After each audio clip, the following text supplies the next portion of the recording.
জাতীয় নির্বাচনের ফলাফল ঘোষণায় দেরি হতে পারে এমন ইঙ্গিত দিয়েছেন অন্তর্বর্তী সরকারের প্রধান উপদেষ্টা প্রেস সচিব শফিকুল আলম। আজ বুধবার প্রধান উপদেষ্টা অধ্যাপক মোহাম্মদ ইউনূসের সভাপতিত্বে অনুষ্ঠিত নির্বাচন কেন্দ্রিক আইনশৃঙ্খলা সংক্রান্ত এক বৈঠক থেকে এই তথ্য জানানো হয়। শফিকুল আলম বলেন, এবার ভোট গণনায় কিছুটা সময় বেশি লাগতে পারে। এ বিষয়টি বৈঠকে আগেই স্পষ্ট করা হয়েছে। তিনি জানান, ভোট গণনায় বিলম্ব হলে অনেক সময় গুজব ছড়িয়ে পড়ে, সে কারণেই আগে ভাগে এই বিষয়টি জানানো হচ্ছে।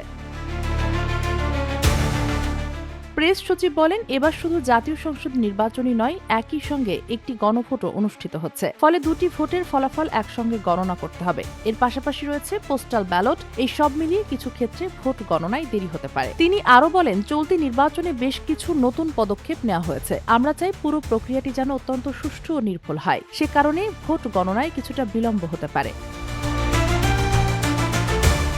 প্রেস সচিব জানান, আগামী 12 ফেব্রুয়ারি দেশের 300 আসনেই ত্রয়োদশ জাতীয় সংসদের নির্বাচন অনুষ্ঠিত হবে। তিনি বলেন, 21 জানুয়ারি মধ্যরাত থেকেই ব্যালট পেপার ছাপানোর কাজ শুরু হবে।